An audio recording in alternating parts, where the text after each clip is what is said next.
Hello, everybody. Good afternoon, everybody. I didn't check any of my audio stuff. Hopefully you can hear me okay. Let me know if you can, because I forgot. I will not thank you, chat, for reminding me of what we did last time, which was our hero got domed by a Japanese lady, would do again. Framed for murder, believed that Enya was a real person, and deduced that our boyfriend is hiding in the most suspicious place. Look, I will not be gaslit into people telling me that Enya isn't real. She's absolutely real, because I don't think Liam, our sweet himbo Liam, who's not sweet at all but is a himbo, could make up the Tuatha De Danann and all the changeling stuff in his own brain. I don't think he could make all that up of stuff and like her being possessed by a fae. I don't think he could. So I will not be gaslit into believing she's not real. Plus I love her. So, and would run away with her at the moment's notice and go live in her caravan wherever it is that she wanted to go. So take that. Yes, hello, hi everybody. Welcome back to Hunter the Reckoning, the Beast of Glenkildove. This is supposedly the last and final chapter of this game, that I'll be playing anyway, if it is indeed the end. And I'm very excited. I can't wait for what I'm going to come back with streaming at some point. Who knows? Yeah, so let's get right into it, because it might be a long chapter. Chapter 8, Otherworld. Oh god, here we go with my terrible, not able to do any kind of accent. Oh, Danny boy. Oh, Bonnie boys, come to tell me what sort of death I'll have to die. 7 years as a fish in the flood, and 7 years as a wolf in the wood. 7 years a tongue in the warning bell, and 7 years in the caves of hell. Traditional, the cruel mother. Awesome. Oh, great. You are alone in the dark. That's nice. The light of your flashlight illuminates limestone walls hacked out centuries ago by Mad Jack Dunbar's hirelings and now adorned with wetly glistening gray-pink fungi. No. It makes you think of the caves at Glenkildove. You wonder if the two cave systems are connected. Obviously, perhaps Dunbar deliberately tunneled into the sacred caves to launch a surprise attack on his enemies. It is cold down here. Your earpiece has been emitting nothing but static for the last quarter of an hour, but suddenly something comes through. It is Kitty's voice. Liam? Daniel? Claudia? Can anyone hear me? We're not alone down here. There are things moving through the caves, heads like deer skulls. I'm hiding from them. Oh god. Her voice cuts out again and the static resumes. Whatever Kitty has seen, you need to find your way through this labyrinthian cave network to get to her and to find Cormac, our boyfriend. Which, we desperately hope that Mpreg is real in this universe, because we want to have his baby, apparently. I mean, I always hope. That's always my hope. I'm so sorry. Ow. I have 2 dots in intelligence, because I actually used some of my stats at one point, because I only had 1, and I'm dumb as rocks. So I'm gonna store that away. I'm going to compose a mental map of the caves as I go, figure out the correct way through trial and error. That is such a bad decision for someone as dumb as I am. Let's do it. You try, but Mad Jack Dunbar designed these underground passages to be a bewildering maze to anyone who was not familiar with their layout. You lose precious time running into dead end after dead end, only gradually making progress. I hope I get everyone killed. I mean, in Book of Hungry Names, I think I got the Cairn spirit killed, Stormcat, and I got Eldrin? I can't remember his name. I think it was Eldrin, something like that. The Shadow Lord killed. It was a Black Fury. He wasn't a Black Fury.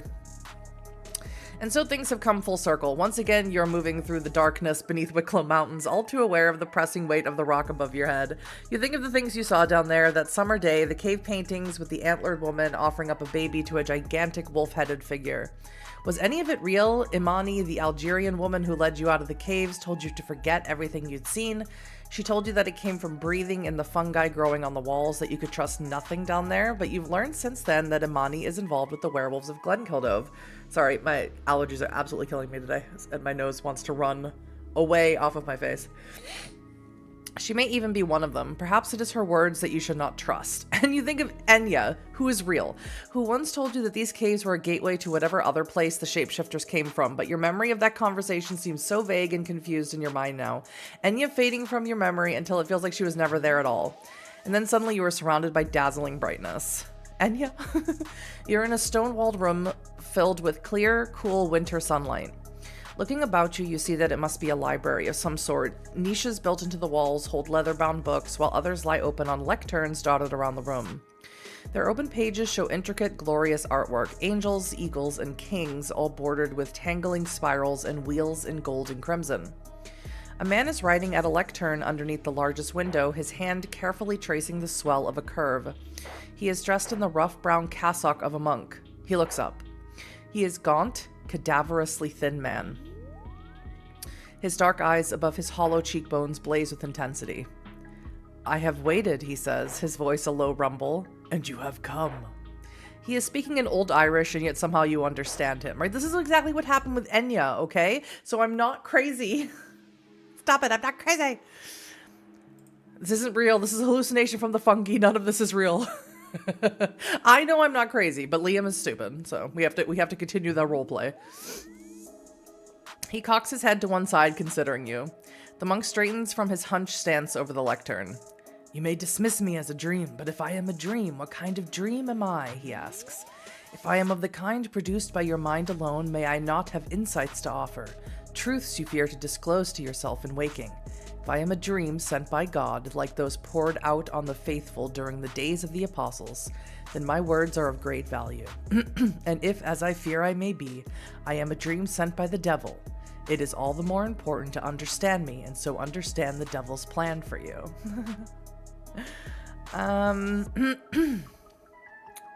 Why do you think that you might be a dream sent by the devil? From the Bible? "I know myself for a great sinner. I cannot believe that God would send you to even the seeming of one such as I." The changeling word. "If I had been my brother," he trails off, his face troubled, and it is a moment or two before he looks up again. "My name," he says, "is Enda. I am the abbot of the monastery here at Glenkildove.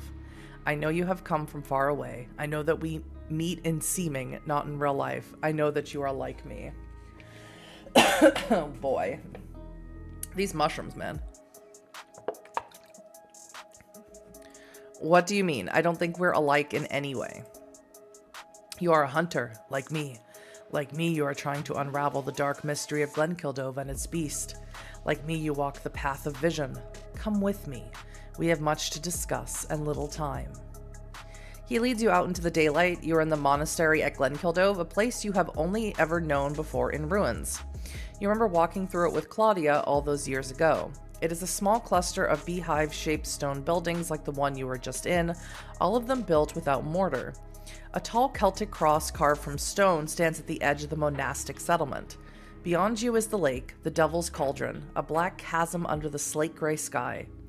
A couple of young men, their hair tonsured like Enda's, stand up to their shoulders in the water, which must surely be ice cold. God, what is this? What is it? Like Dante's Inferno? Enda follows the direction of your glance. "Novices," he says. "They fell asleep during prayers at Compline." Compline?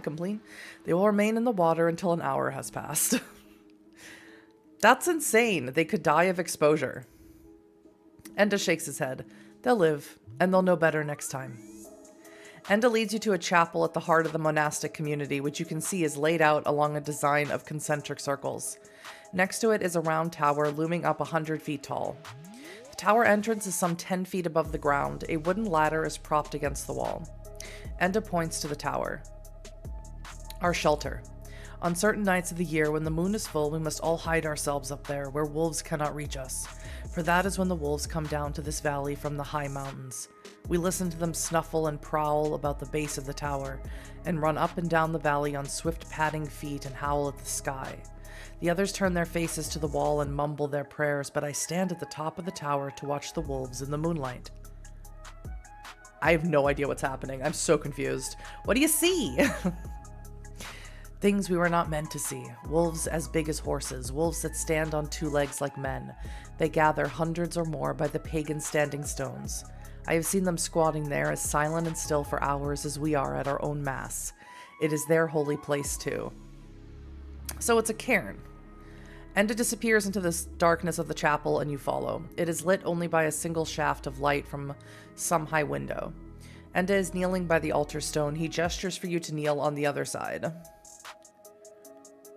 I'm not gonna kneel. I move opposite him but remain standing.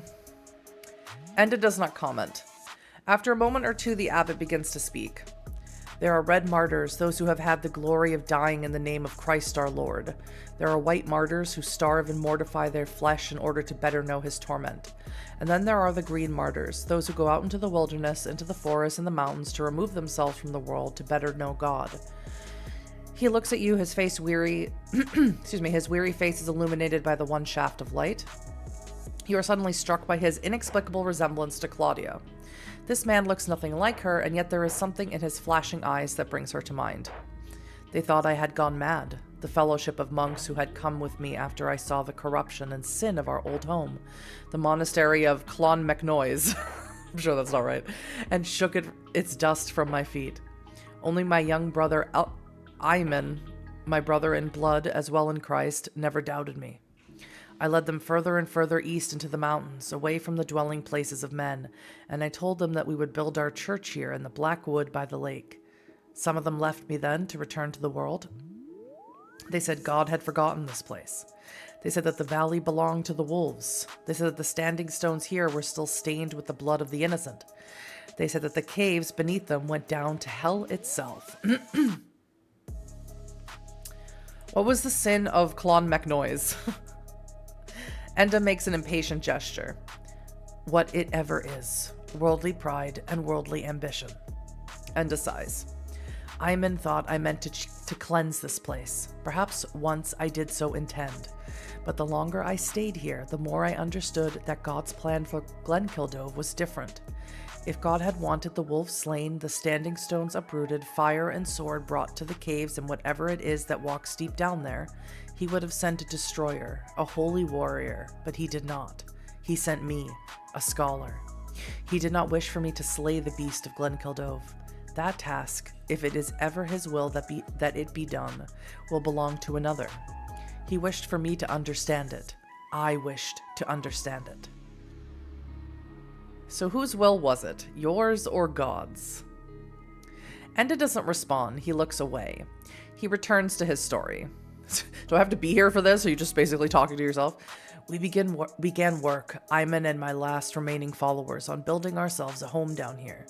We began with this chapel, but every night the walls we had begun were torn down by devils in the dark. Men went missing, gone I know not where. The rains fell and turned our foundations to mud. We were hungry, tired, and sick. Our prayers were unavailing. God is great and God is mighty, but there are places, and Glenkildove is one such, where he is very far away. Many wish to return to Clonmacnoise, to beg forgiveness of the abbot there. Iman knew my heart. He knew that I could never leave this place, not until I'd learned its secrets. And we all knew of the old ways, the ways of the druids before us and those who came before them. If we were to build and live here in safety, a sacrifice was needed. A gesture of respect to those who live in this place. He volunteered himself. I accepted. When we dug the foundations of this chapel yet again,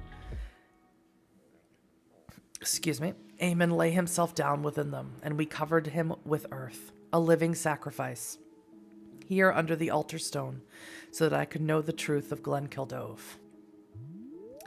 You're a Christian monk. Why would you carry out a pagan rite like human sacrifice? Enda is silent for a time. We live in a dark age, he says. God has given over dominion of this world to Satan.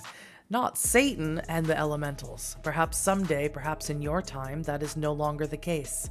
But in ours, the power of darkness is real and must be reckoned with. Even kings who account themselves Christian keep two altars, one for the new faith and one for the old gods. They are not righteous, but they are wise. He resumes his story. Our sacrifice was accepted. After that, the walls we built were left alone, and no more of us disappeared, provided we took to the tower on nights of the full moon. But I still dream of Amen. Most nights I dream of him. He tells me of what lies beyond death, but the words he speaks are horrible blasphemy. Like you now, I do not know whether it is a dream, ascending from God or the devil or the spirits of this place, or whether it is in truth my brother. I have paid a terrible price to be a hunter. I know that you have too. I have spent 6 years here trying to earn Amon's sacrifice, wrestling with this place, trying to make it give up its secrets to me. I have been down to the caves 3 times, each time going deeper, and seen things there that I should not have. I fear that my next descent will be my last. From the tower I have watched the wolves at their moonlight mass.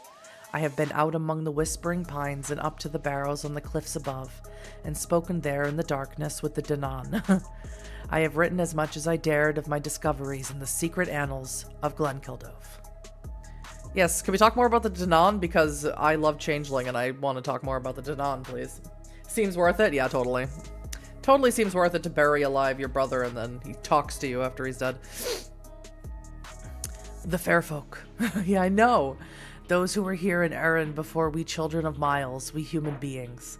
I could tell you little of them, though, except that their rages and their griefs, their joys and their laughter are greater and yet more changeable than anything felt in a human heart. Enda looks back at you. I tell you these things, he says, that you may judge me. I am. I'm listening and I'm judging. None but those like us, those who have walked our path and had to make the same choices, can judge us. And so I will judge you in turn. You are like me. If you need to fight these creatures of air and darkness, you will. And if you need to bargain with them, you will. But your real desire is simply to know them. You are driven to learn all that you can of this secret world of ours, even if it costs you your sanity, your life, and your soul. Because I have the curiosity drive. You are like me in many ways, and I was true to the hunt, even though I betrayed my god and my brother and my followers. Were you? Enda stares at you, and you know those dark eyes are drinking in your memories. You are a warrior, one who served your king in battle overseas. Many of your kind see the things of the dark world as just another enemy to dispatch, but not you. Why is that, I wonder? Enda continues. You have learned much since your hunt began. You have learned many secrets and uncovered many mysteries. Really? More often than not, it feels like I'm groping in the dark. It's killing my voice to make them all growly. It always feels that way, my friend. He continues. Despite the grave danger, you risked your life simply to gaze upon the thing that stalked you. Well, he was my boyfriend. To see the Beast of Glenkildove for yourself. You needed to know it, no matter the cost. That is the mark of a true hunter. He smiles. Whenever there was an opportunity for you to learn more, you took it. These are the instincts of a hunter. He nods approvingly before carrying on. You learn the truth of the young girl Neve's heritage, despite the deception of your kinswoman Mare. You did well not to trust her. Thank you. What are the implications? Is it hereditary? Could Neve be like Cormac? Edna frowns. I do not think so. These things are dangerous to speak of. He continues. You spoke with Trina Heller when you were afforded the opportunity. This was wise. We hunters can only learn from the mistakes of those who have come before us. This is like, this is a recap of everything I've done. She seems so damaged, not just her eyes. Edna nods somberly. He continues. Whoa, achievement. I can see clearly now. Achieve the vision edge. Sweet. I don't know what that means. What does that mean? Something has changed in the monk's demeanor. Enough, he says quietly, concluding his tour through your memories. I have seen enough. He looks at you. His expression is hard to read, but you recognize respect. Respect and a profound sadness. It is clear that you are my heir. The child I never had, a true hunter after my own nature. You burn with the same fire I did. You long to bring light to the world's dark corners. It is in the knowing of it that matters to you. And if I thought it would avail, I would beseech you in the name of Christ our Lord to turn aside from this path. You see what following it has done to me. It has consumed me. It has corroded my faith. It has brought me death and suffering to all who loved and trusted me. I am counted with them who go down into the pit, in the darkness, in the deeps. I have seen things I should not have seen. You should gouge your own eyes out rather than risk becoming like me. His voice rises to a hysterical pitch as he finishes, but moments later he has collected himself. He shrugs. But it will not avail, will it? Because I received the warning so many, many times while I walked that path, and I would not turn aside either. My little achievement thingy won't go away. Maybe I'll be able to learn from your mistakes. Maybe that's the real reason we meet in this way. There we go. What's the vision edge? Do I have my edges here? Oh no, this is just, that's just like a lot of things. Third edge, vision. Sick. Perhaps. Is that like when you get like sort of like a spidey sense of like supernatural stuff? Like a little like premonition. Edna dips his fingers into the font of the altar between you and rises. He touches his wet fingertips to your eyelids like a blessing. At the end of my day, I will bury the secret annals of Glenkildove in a place known to us both. In the deep bogs, he says quietly. You alone are worthy to read them. Now go. Go and bring the light of truth to dark places, and remember Brother Edna in your prayers while you yet live. Light explodes across your eyes, and for a time, you know no more. Okay? You've got the Vision Edge. Saint Edna himself has recognized you as a kindred spirit. I'm sure if I was Catholic, lucky for them, they stopped before they got MPEG memory thoughts. No! I was hoping he'd talk about that. I was hoping he'd talk about Cormac and how much I love him. If I was Catholic, maybe I would know who the hell that is. Saint Edna himself has recognized you as a kindred spirit, seeing in you a similar drive to uncover dark mysteries and the insight to bring hidden truths to light. This will give you significant advantage in any checks involving research and investigation. Sweet! It's weird. I thought this was the last chapter. If it's not, though, that's cool. You wake up in total darkness, lying on a cold, wet stone floor. You fumble on the ground beside you until your fingers close on the haft of your flashlight. You switch it on and look about you. You are still in the cave, surrounded by gnarled limestone. Perhaps you simply fell, hit your head, and experienced an unusually vivid dream. But if so, something about the dream stayed with you, even become a part of you. You feel stronger now, more sure of your purpose. You stride off into the darkness, determined to finish this night's work. There's one more. Turning a corner, your light catches a pale face in the darkness. It is Enya. Told you, she's real, alright? Everyone shut. But at first you do not recognize her. Her body language has changed completely. Instead of hunching and slouching, she is walking tall and erect, her shoulders thrown back and her back straight. Her white gold hair is unbound around her shoulders. Her expression is lofty and disdainful. It changes to a half smile, lips parted to expose white teeth when she sees you. The hunter, she says, and you have found that which you sought? Oh, she got the fairy in her. Enya, are you real? I've been seeing things. I know what you have seen, but I am not Enya. My name is Malurkra of the She. Yeah. Now you're just seeing things. Stop it. Jerry, please. I love her, but she's possessed by a fairy, and I need to excise that fairy out of her. She smiles again. Enya and I made a deal a long time ago, and now comes the time that she must keep her promise. Think no more on Enya, Hunter. She is lost and gone forever.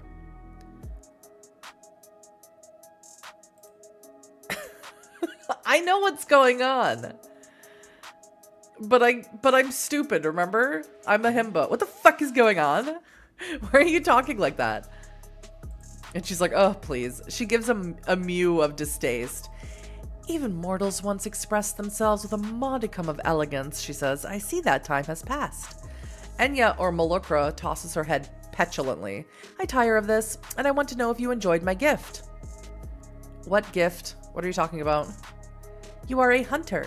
I have seen many of your kind come and go through the valley of the Black Wood. Some sought to slay its beast, some sought to understand it, some to bargain with it. I wanted you to understand what has gone before, the failures and triumphs of your predecessors. I wanted you to be able to play out your part in this, the last act of our little drama. So you caused the vision I just had? How did you do it? She shrugs dismissively. We have always been able to give mortals such gifts of the Isle of Apples. It is easier down here. Caves and barrows have always bordered our realm. Malurkra smirks. I want to help you become what you are, and are just as I want the Garu of Glenkildove, the ones you call werewolves, to be what they are. Hunter and hunted, predator and prey, your positions revolve until one cannot tell the dancer from the dance. Do you know what the Beast of Glenkildove truly is? Excuse me. Hello, Thorfinn. No. I don't, because I'm dumb. What the beast is, really, is a reminder. Oh, God. This is a small island, Hunter. Its enchanted woods, the sacred groves of oak, and the stands of wych elm have been felled. Its deep bogs have been drained and the earth broken by the plow. Black tar swallows up the old paths over the hills, a net of eyes, your closed-circuit cameras, is thrown over the country and squeezed tight. Even the churches, once the proud and mighty foes of my kind, stand empty. Your people dream of neither the Isle of Apples nor the paradise of the saints. What use are poets to such a barren, sterile land? Romantic Ireland's dead and gone.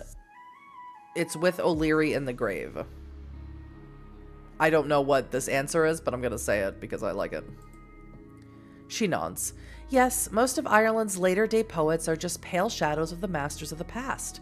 But Yeats, oh, he should have been born in the time of our glory. He would have been court bard to the Sidhe. All this changeling stuff is so unfair. She strides about you, her head held high. Here and there, some things linger. There are dark places like Glenkildove that the people fear. There are glimpses of golden eyes shining in the darkness, howling late at night. Every now and then there is a murder. A violent, terrifying murder. This fear is rich soil, Hunter. It will nurture a new generation of poets and monsters, storytellers and killers. My friend Simon was killed at Glenkildove. It wasn't inspiring or poetic. It was just horrible and sad. Wasn't it inspiring? It inspired you. Malukra smiles. Have I not said that you have your part to play in this? What is a mystery without the detective? What is the dragon without St. George? What is Grendel without Beowulf?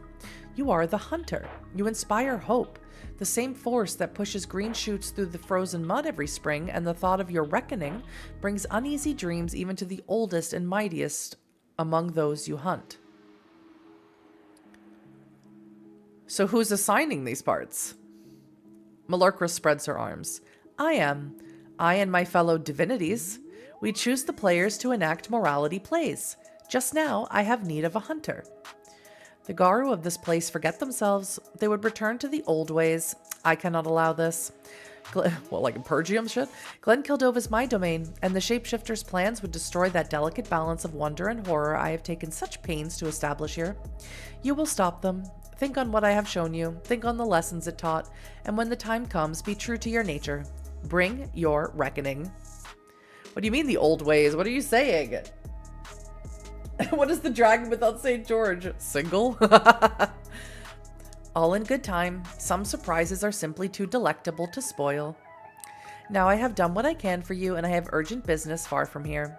Fare you well, Hunter. Perhaps we will meet again someday. That would be diverting. Kill you. I'm gonna reckoning all over you. She turns to leave. You now know that you will soon forget Enya Madigan, just as Daniel, Claudia, and Kitty already have. Even the role she played in your hunt will fade away to nothing, unless there is something you can do, some bargain you could strike. Oh yeah, let's make a deal with the Fae. Sounds like a terrible decision. I love it. I love it. Let's demand that she restore Enya. I have high intimidation, but I don't think it'll matter. Malukra whirls around, deep anger written on her brow. You dare to make demands? By what right do you demand anything of a great lady of the Sidhe? Then abruptly she laughs. But I asked you to be true to your nature, did I not? Enya is gone, Malukra tells you, gone to a place where you can never follow. If you wish, I can allow you to keep your memories of her, but you will be alone on the face of this earth in recalling Enya Madigan. None of your comrades will, none of her family will, no evidence will remain of her existence, no traces of her footprints through life will remain. That's terrible. Oh, yeah.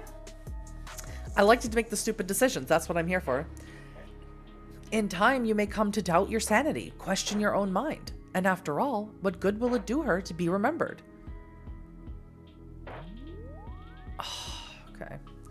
I know that being forgotten was her greatest fear, and this is the only service I can do for her. I will not be a part of this cruel game. No. I will ask her to let me remember her. Being forgotten was her greatest fear, and this is the only service I can do for her. I don't care if it drives me insane. Who gives a shit? Ooh, don't you forget about me. Remember Enya. Malukra shrugs. Very well then. You alone among all living things will remember Enya Madigan. Treasure your memories of her, Hunter. They will cost you dear. Just like that, she is gone. You are left alone in the darkness. You know that you will never see Enya again. That's so sad. And you can already feel the doubts creeping in. Tonight has been filled with impossible things. Did you simply hallucinate Malukra and your conversation with her? What proof do you have that there was ever such a person as Enya Madigan? You know that these feelings will only become worse as time goes on. Oh, get over it, Liam. Stop thinking so much. Turning a corner, you make out a light at the end of the next tunnel, just in time to turn out your own. 2 men are striding down the passage towards you, one of them grasping a flashlight and the other a machete. They have not seen you yet. Both are wearing headgear made from skulls and antlers of the deer, their eyes underneath the yellow-white bone glow with a maniacal, unblinking fervor, and a faint sheen of sweat covers their faces despite the cold of these caverns. You think you recognize them from the Red Branch Knights campsite. Oh, those guys. Oh my god. How will you deal with these men? How will I take these men on? I will ambush them and try and take them out as quickly as possible. I'm sorry. Just ignore me. You wait in the shadows until the Red Branch Knights are almost on top of you. Nice. And then leap out at them. Your best chance is to grab the machete as quickly as possible. But the Knights with the flashlight moves faster than you. I can't do anything. I can't do smart things. I can't do physical things. There's nothing I can do. I'm just there to be dumb and hot.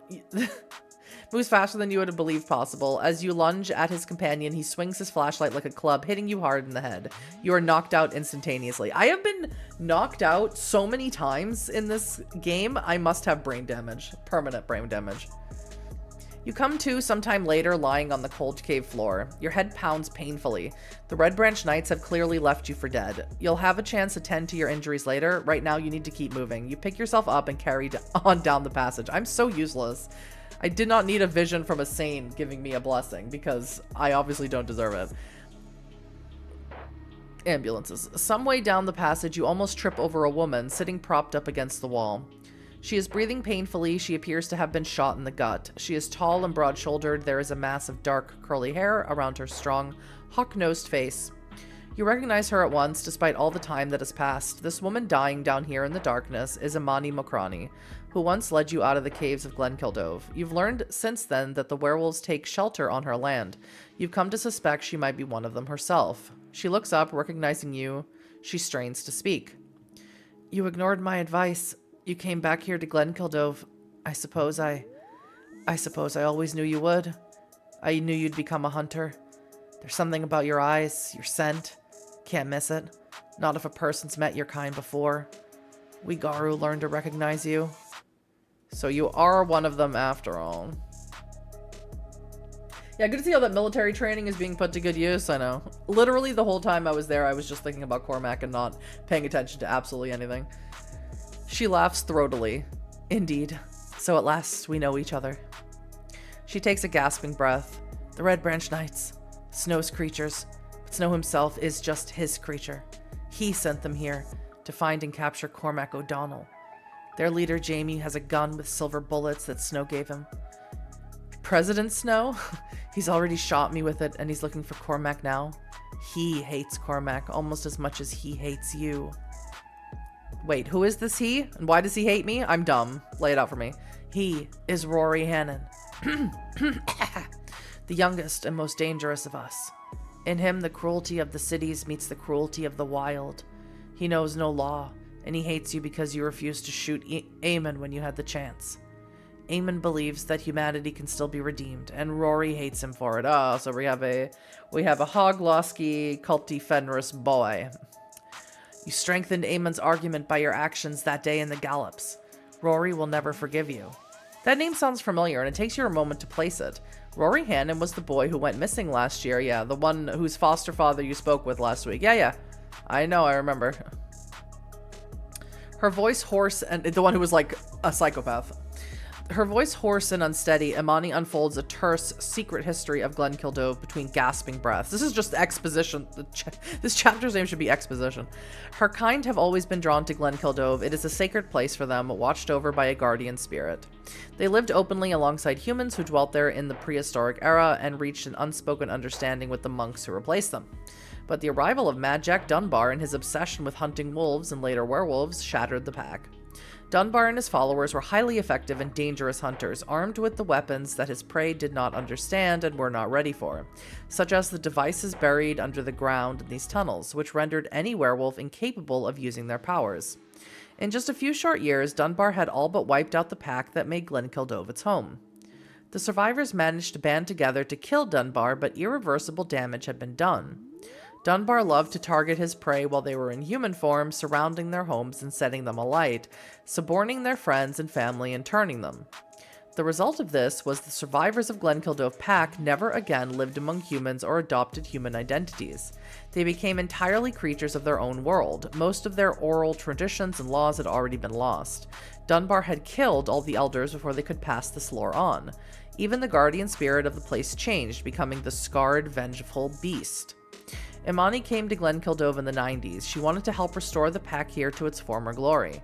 She found just a handful of ragged scavengers living in the hills and woods. Old Tom, the half-feral old tramp. Old Tom, wasn't he the dude that we saw on the road who yelled at us? The former jockey, Eamon, and later on the fierce, enigmatic Grey. When Cormac awakened to his true nature and killed Simon Fox, Imani tried to reach out to him, but he rejected her and fled where she could not follow, to the teeming Dublin underworld. Let's talk about Eamon, because she's supposed to, we didn't shoot him, and that was apparently a good thing.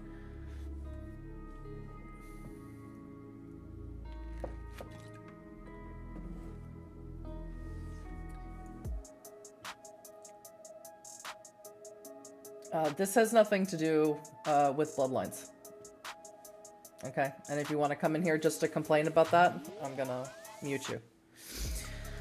A gentle soul, he loved the horses, lived among them, and worked with them all of his life until his changing nature made it impossible. From that, he has never recovered.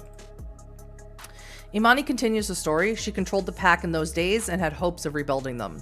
But this changed with the arrival last year of Rory Hannon, the foster child whom Deacon McAllister had raised. Rory, like Cormac before him, was drawn to the stone circle at Glenkildove. It spoke to his true nature as a werewolf. When he transformed for the first time on the foggy night that he disappeared, Imani was there to initiate him into her pack. But Rory, it seems, had his own ideas. There is a deep, deep well of cruelty in him. Imani isn't sure whether he is born with it or if he comes from the hellish circumstances of his upbringing. But he is extraordinarily ruthless and determined to make the human world suffer for abusing and rejecting him. He declared that the only way to restore the Glenkildove pack was to return to the ancient ways of culling and human sacrifice during the 4 high festivals of the year.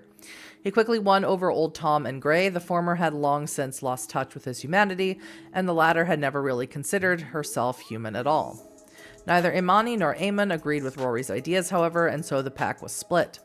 Rory has found a willing human servant in Arthur Snow. He's convinced him that by helping Rory return Glenkildove to the ancient ways, he'll be taking the first steps in restoring the purity and power of humanity's spirit. By secretly dosing them with the psychedelic drugs and putting them through a grueling array of physical challenges and psychological torture, Snow had brainwashed his Red Branch Knights into a state of numb acquiescence. They will kill and die for him. The uneasy balance of power within the pack was altered last week when Cormac O'Donnell returned to his old haunts. Rory was delighted at first, just as Deacon McAllister told you. Cormac had been a hero and an inspiration to Rory. He cherished his idea of Cormac as a wild, untamed beast, killing Simon Fox in a frenzy of rage and hatred. But when Rory tracked down Cormac, he was disappointed. He found instead a broken man filled with regrets. Rory goaded him into a fight, and the two of them clashed, but the fight was inconclusive. Driven into a frenzy, Cormac ran into the night. It was in this state that you encountered him at the O'Donnell farmhouse the night you returned to Ireland. I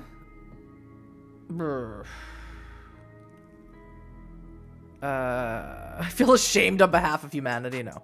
I am already mentally assessing this new information. Clearly, Rory, Snow, and their Red Branch Knights will need to be dealt with.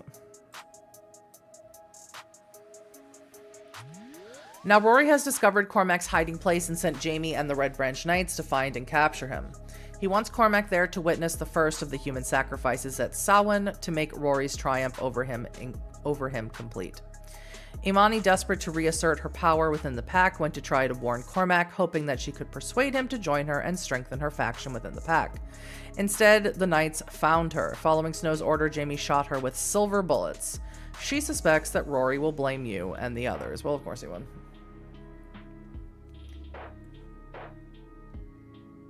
No, this stream, as I already said, this stream has nothing to do with Bloodlines. Dev diaries come out once a week or every other week. And all that information can be found on Bloodlines social media, bloodlines2.com, on Steam, on the World of Darkness YouTube channel. If this stream had anything to do with Bloodlines, it would say it in the title. But this is Choice of Games game, Hunter the Reckoning. Has nothing to do with it. Imani's breathing slows and her eyes close. Just then, your headset crackles into life. You hear Kitty's voice, whispering and terrified. The deer-headed men, they're everywhere. They have knives. Their eyes are horrible, and they're looking. I think they're trying to find Cormac. I'm hiding in a little side room, a place with a well in the floor.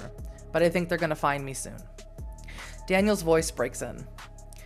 Kitty, I think I know where you are. I passed it earlier. Stay right where you are. I'm coming to get you. There is a raw anguish in his voice at the thought of Kitty in danger. You don't think you've ever heard him sound so frightened. Now it is Claudia who is speaking. Daniel, think straight. You can't do anything for Kitty right now. You're as likely to get both you and her killed as anything else. You should just stay where you are. And Kitty, you can't stay where you are. Keep moving. Ugh. I side with Claudia and tell Kitty to keep moving, even at the risk of being spotted while moving from one hiding place to another. If Kitty dies, I'll laugh. I can't, Kitty protests, her voice rising with panic. I can't. Kitty, calm down, Claudia urges. They'll hear you.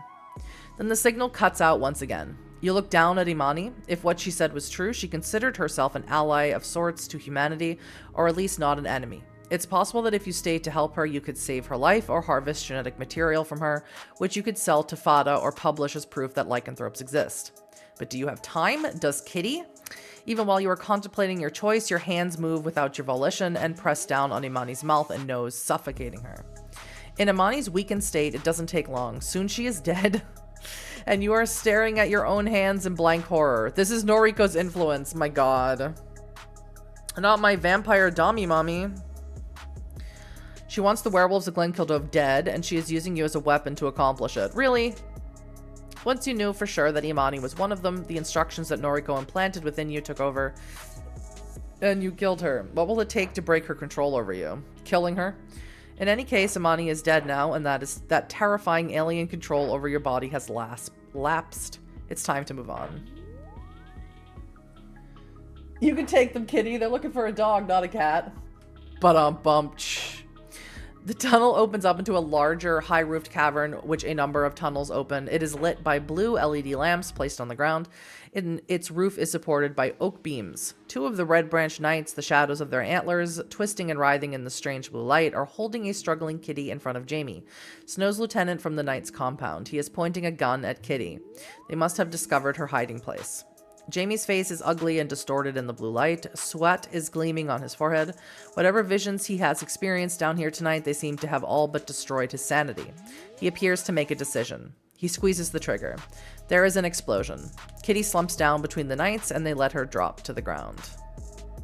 There is a roar of rage and grief, and a dark figure leaps from the shadows to tackle Jamie. The two struggle for a moment, then Jamie's gun goes off and he falls to the cavern floor. His attacker grabs it and shoots the knights dead, one after another. He turns in your direction. It has been 8 years, but you recognize Cormac O'Donnell at once. Finally, my boyfriend! You run over to where Kitty lies. Cormac is kneeling by her. You can tell within a moment's glance that there is nothing to be done. She is still conscious, but she will die within moments. Whoopsies! Kitty's gonna die. Oh well. Oh, look at that. Kitty is struggling to breathe. The dark stain spreads across her chest. She recognizes you and smiles shyly. Is that Cormac with you? She says. Is he okay? Is everyone okay? I love it. Yes, Kitty, everyone's okay. I'm holding back tears. I'm not. Kitty smiles. That's good. And she dies.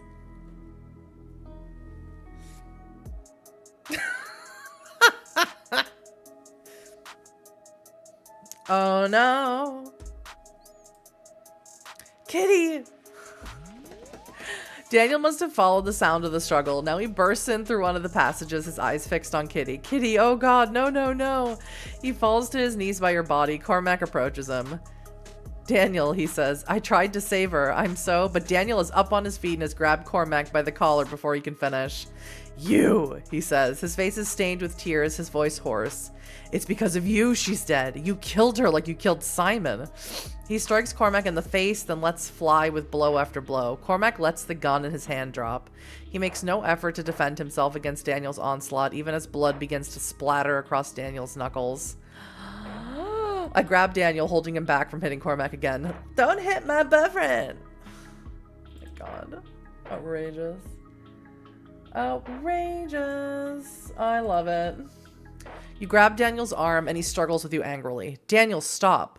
It's Claudia. She too has arrived from another tunnel entrance. She's aiming her tranquilizer rifle at Cormac and has taken in the situation at a glance. I'm sorry about Kitty, Daniel. She was always the best of us. I think we all knew that.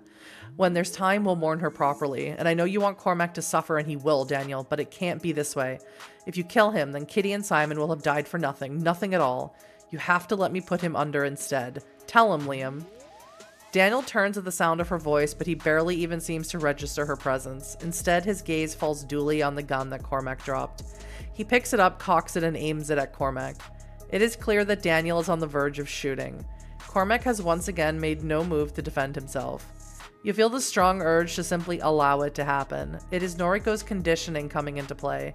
You suddenly realize that you can ignore it. The shock of watching Kitty die has snapped you out of it. You are free of the vampire's influence. Really? Well, that's convenient.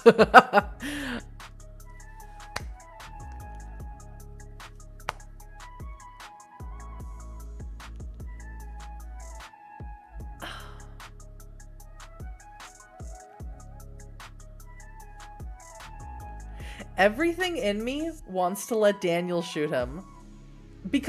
Not because I feel like that's something Liam would do, because I want to see what happens. I really want to see what happens if Cormac dies. I'm so tempted, but I can't. Oh, this isn't fair. I really want to, but I can't because I feel like I have to be true to Liam. And Liam is so in love with Cormac, it got him kicked out of the military. So I have to tell them both not to. Nope. Everyone shut up. Man. What? Daniel demands. You can't be serious. Kitty wouldn't want us to kill him, Daniel. You know that. Cormac looks as stunned as Daniel. Shut up. Liam, he says. It's the power of love. I'm in shock. I so badly wanted to see it. I just wanted to see it. I want to see what would happen if I did that. So bad. And if I wasn't playing someone so obsessed and in love with Cormac after a decade, I would. But I just can't justify it to myself. God damn it. Liam, he says, I don't deserve this. You know that better than anyone. I'm a monster. I killed Simon. I killed that man back in Dublin. And I almost killed you at the farm. You should let Daniel kill me. I know I should. But I'm in love with you. Stop being so self-pitying. I'm not going to say as a child because that's like a sore spot for me. Stop being so self-pitying. You have work to do. Meanwhile, Daniel has let the gun drop once again. All of the anger seems to have suddenly drained out of him. He kneels down by Kitty's body and begins to cry, racking ugly sobs. Cormac kneels down by him and impulsively brushes a lock of dark hair out of Kitty's face. She always hated looking like a mess, he mumbles. He looks at Daniel. He seems to be about to say something, but then simply stretches his arms out. Daniel hesitates, then accepts Cormac's hug. Cormac holds him as Daniel cries and cries. I love that Kitty died. Love it. Meanwhile, the fallen figure of Jamie twitches. His eyes flicker open and he coughs up blood. Claudia spins, gripping her rifle, but Jamie is clearly dying. He laughs, a hacking wet sound. You didn't even kill him? What kind of fucking hunter are you? Honestly though, don't make much difference. Maybe it's even better this way. Better that he lived to see it. Better he lived to see the dawn of the age he could have been a part of. He hadn't been such a farker pussy. What are you talking about? Asks Claudia levelly. Jamie laughs again. Cormac O'Donnell. Fucking waste of space for all I've heard. Took the gift he was offered, took the gift of his birth, and did nothing with it. Degenerate fucking drug addict. Coward. But somewhere down the line, he had a child, and that's the one Snow wants. That's the one the man wants. The man who's not a man at all for our Samhain sacrifice. A firstborn child needs to be sacrificed to Crom Cruach, the Beast of Glenkildove, at Malach, the place of adoration. It'll inaugurate a new age. Who better than the child of the traitor to see it in? He laughs as he sees the confusion, the dawning realization in your faces. We didn't just come for him, he says with triumph. We came for his daughter. We came for Neve. Damn, that was a quick freaking chapter. By surviving the hunt this far, you have learned and grown stronger. If you wish, you could spend some or all of your accumulated points. Well, I don't know if it even matters. I don't know if he have 14. I don't know if it even matters. I should have saved all of my experience points. Because I am bad at everything. Everything I try and do, I'm bad at it. Ugh.